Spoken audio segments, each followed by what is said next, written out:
going to talk about decreasing emotional escalation and creating a positive environment. Some things you can work on. For today, we're going to discuss strategies to decrease emotional escalation in the classroom. And by the end of it, hopefully you will have 3 strategies that you could use to decrease emotional escalation in your classroom, and you'll be able to share with some of your friends how you will use them in your classroom this week. So this is what we're going to get to by the end of it. The 3 strategies we're going to talk about, the nonverbal strategies, are the power of body language, voice, and smile.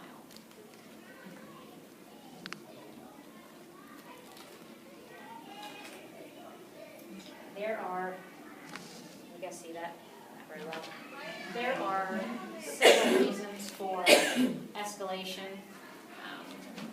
We have an increased number of students identified with different disabilities, emotional, behavioral disorders, other health impairments, ADHD. They have poor problem-solving skills. They may suffer the effects of acute or chronic trauma, poverty. Many of the students function below grade level. The academic deficits cause anger and frustration in the classroom. Academic failure may also cause them to lose trust in adults at schools. So they're always struggling. They're not learning on pace with everyone else, and they lose trust. They're expected to demonstrate social skills which they don't know. They learn different things at home and survive a different way there than what they're expected to do here. So they come in lacking some of the skills that we take for granted, that we think they already know. We assume that they respond because they choose to, that they are angry and frustrated because they choose to be, but they aren't choosing this. They lack emotional control. Again, they lack appropriate social skills, and they don't have the experience or the understanding of how to deal with adults and interact with adults appropriately. So, there are emotional responses in different phases. And we're going to talk about some of the phases and some strategies that you can use to manage the situation before it becomes escalated. Those are on the back of it. So if you can take notes, what behavior would you want? So if you can correlate the behavior with a specific phase, you'll be able to be more targeted, you'll be able to be more prepared to handle a situation. So this is on the back of your paper. So what we want is calm, obviously, but behaviors can go through one phase and they can calm down, and they can go all the way through. So we're going to talk about what each phase looks like and ways to manage each phase. So phase 1 is calm. That's what we want in the classroom. Students are cooperative, they're engaged, they're using appropriate voice levels, their activity levels appropriate. Ways to manage a calm classroom.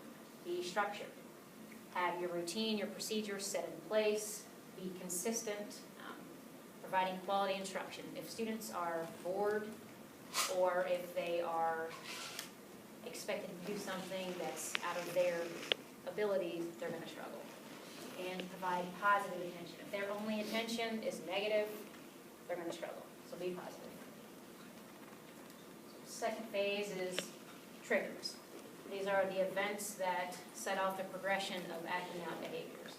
So this could be conflicts, it could be changes in their routine or their schedule, issues with peers, they don't know how to handle problem solving, the work can be too difficult, or just maybe a correction. If you anticipate and if you have a plan set in place, you don't have to react as often. So if you are prepared and you anticipate it, you may be able to solve these problems before they progress. Strategies. Review your expectations, model appropriate behavior, and give prompts and cues, and try to correct things before they become out of control. So phase 3 is agitation. So it's when you can sort of see that the students are on the verge of losing it. They're moving in and out of groups, they can't sit still, they may be off task than on task, their eyes are darting, they may stare into space, they're going to avoid conversation, they may have their arms crossed or their hands balled up, or they may not want to be in a group at all. Some strategies. Provide space, give them room somewhere, let them have some time to cool off. Use empathy and encourage student self-management. So the things that you have put into place for them, encourage them to do those, to use their strategies and proximity.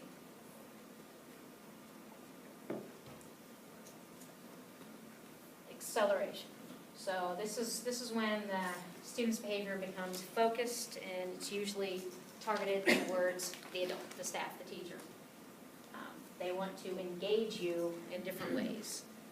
So it may be because they're being non-compliant, or they're off task, or whining, or arguing, making threats, or other behaviors.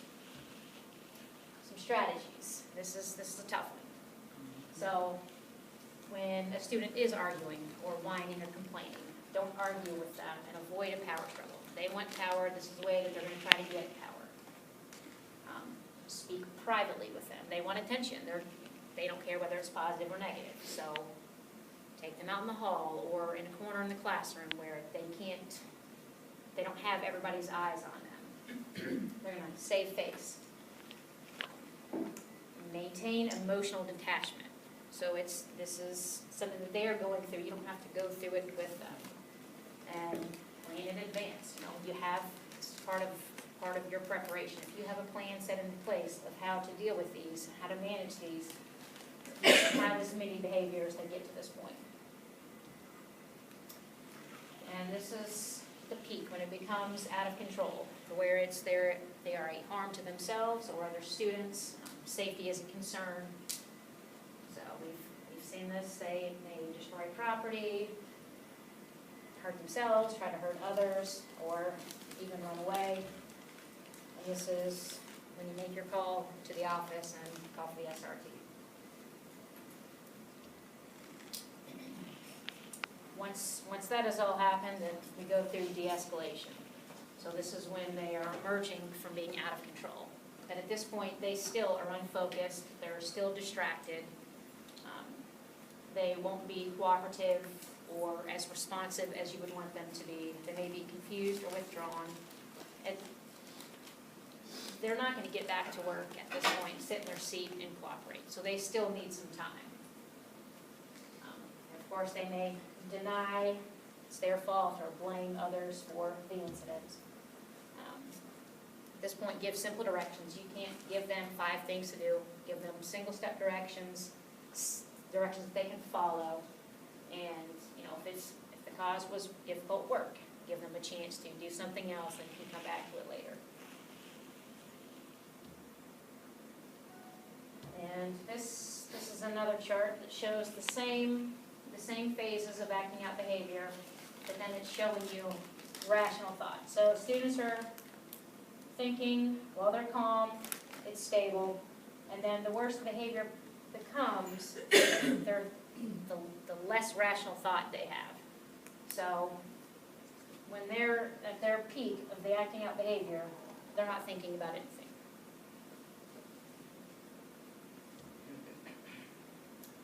So research suggests that brain functions in adolescence are immature. Some students will have poor control over decisions and emotions. So adults that encounter students' anger must be the ones who are in control of their emotions. So it's how you deal with it controls how they react to things. So all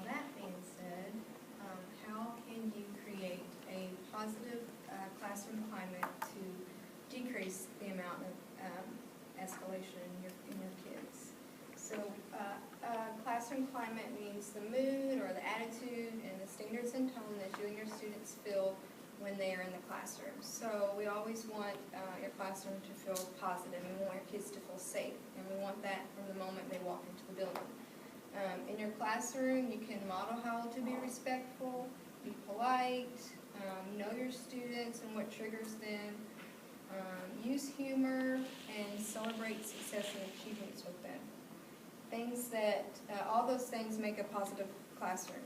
So on the flip side of that, things that will not make your classroom positive is sarcasm, being inconsistent with routines and procedures, showing little interest in your kids. If they know that you're not interested in them, that's going to create a negative classroom climate.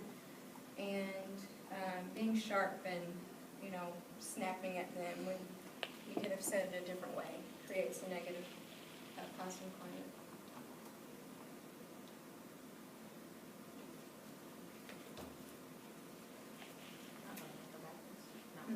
Using nonverbal strategies can also help that positive climate in your classroom. Body language is a type of nonverbal strategies that can be used. Your body posture and what you do with your hands can create a positive climate in your classroom. Your facial expressions and eye contact, whether it's a positive thing or a non-positive thing. Because some kids, they don't like the direct eye contact. So make sure you know your kids and what works for them. Your nonverbal cues are how a student views you. So, like I said, if you're quiet and you're showing that positiveness, and your students are going to, reflect that back on you. Studies suggest that up to 93% of communication is done through nonverbal means, like how you say it, the way you say it, what you say.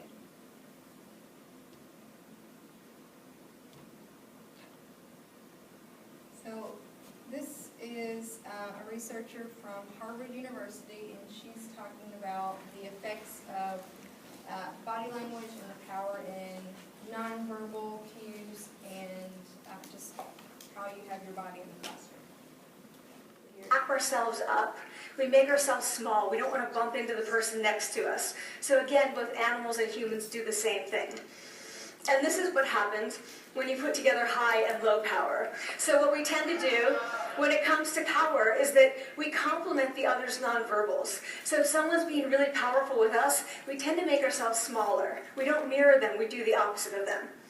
So I'm watching this behavior in the classroom, and what do I notice? I notice that MBA students really exhibit the full range of power nonverbal. So you have people who are like caricatures of alphas, like really coming into the room. They get right into the middle of the room before class even starts, like they really want to occupy space.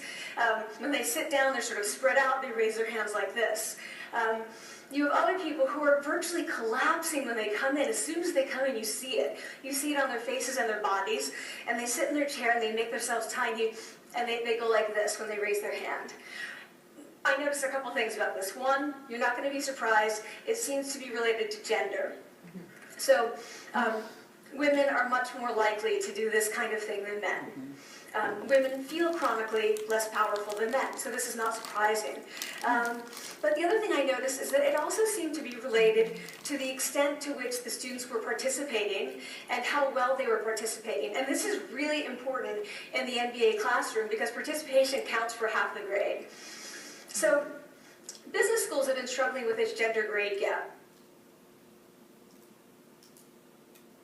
So basically she said how you present yourself and how you stand makes an effect on your kids. So any comments or suggestions or anything you want to share about that? It's the same thing with the kids. So like you can walk in and you can tell which kids are feeling confident, which kids are comfortable, and then the other kids are sitting in there like this, or they're hiding their face, or when they're supposed to participate, they raise their hand like this.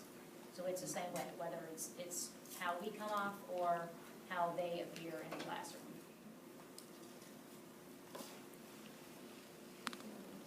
I have sort of a comment.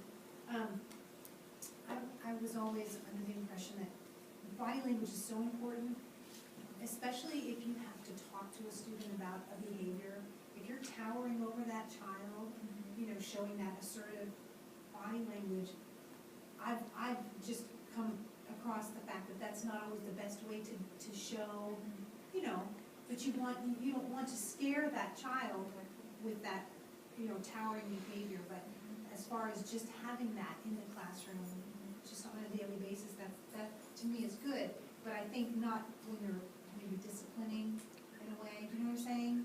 Well, I mean, with the younger ones. Yeah.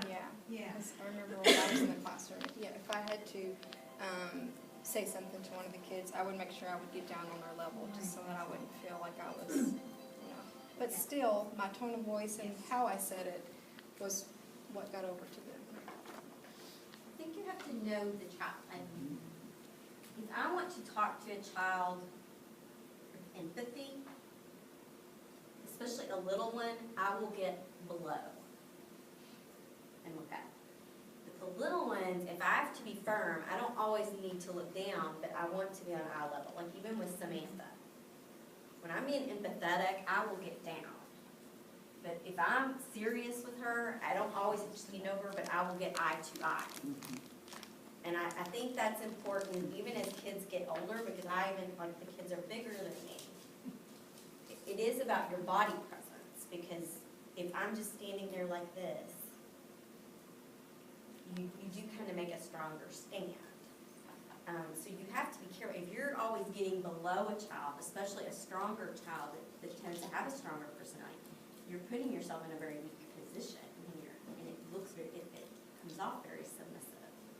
And yes, you can use it is about your tone of voice too. If you've got a very dominant personality, you have to know that child. Sometimes you have to get eye to eye, and that's more like this. Does that make sense? You might answer more to that. I don't know. Yeah, I agree.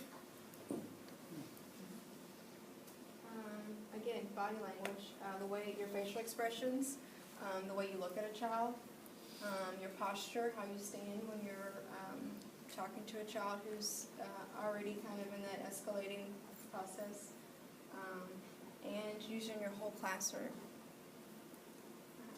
Walking around and making sure that your proximity is closer to most of the kids. And again, the use of eye contact when it's appropriate and nodding. I mean, just using those nonverbal cues. Power postures are, Amy Cuddy was talking about that in the video, but we kind of cut it off before. But on your paper, there's pictures of power postures, how you could stand to make you feel more confident. This one they call the Wonder Woman pose, where you just stand for 2 minutes, like you have power, you're a Wonder Woman. And the next one, again, standing that way for 2 minutes is supposed to build your confidence.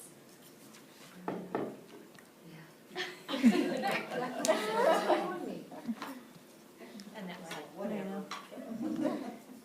And she said if you're going in for an interview, sitting like this before you walk into an interview will increase your chances of feeling confident. So this is a funny little video about, do you know what his name is?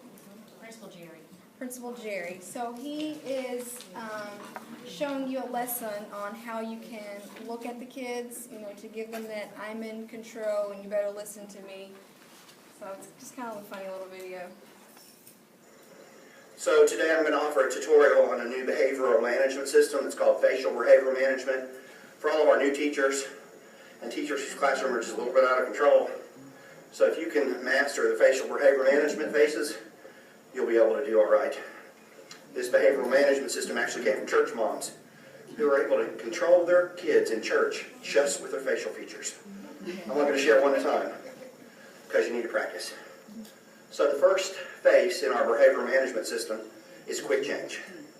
This causes all the kids in your classroom to stop and think, am I doing something wrong? This is what it looks like. Boys and girls, get out your snack, and we're all going to eat together. So make sure, and see, it causes all the kids to stop and think, am I doing something wrong? So you really need to get your quick change down. Now, expert teachers can do a quick change with a head whip. Quick change with head whip are for those kids that aren't quite attentive to what you're doing. And so the head whip helps them understand that quick change is coming my way. This is what it looks like. Okay, boys and girls, get your snacks out. We're all going to continue eating. And that child that has no clue what's going on, all of a sudden thinks to themselves, what was that? Why'd that come my way? Now, here's some advice with the head whip. If you're fat, it didn't work. Because your face jiggles. Okay, boys and girls? And when your face jiggles, the whole classroom laughs. So you have to skip to number 2. But I'm not going to give you number 2 until tomorrow because you need to be able to practice on those. Because if you don't get the quick change down, then things will not work well for your classroom. Now, tomorrow we'll be talking about the defiant child. That gives you the blank stare continue behavior.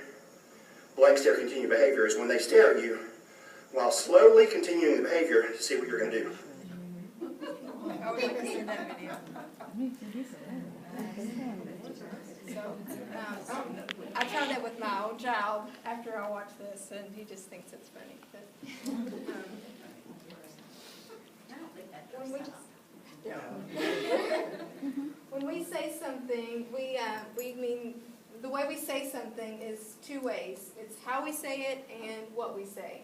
So, giving more importance to words rather than the intention with which these are pronounced really makes a big difference in the results in what we say. And also the tone in which you speak greatly impacts the way the student reacts. So, we want to try to be calm and kind to our student and try to avoid a lot of yelling and a lot of sarcasm with your students. The power of a smile. A smile is the most important and impactful nonverbal expressions that humans can use in social situations because when you smile, it sends off the impression that you like someone, that you're non-threatening, and it's just an expression of social safety. So it makes the students feel like they're safe and they can trust you.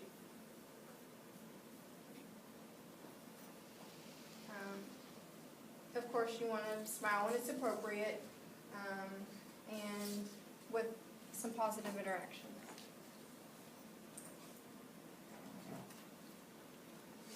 If you consistently smile, then it should rub off on your kids, and hopefully, this creates a norm in your classroom where everyone's smiling. But I mean, not all the time, but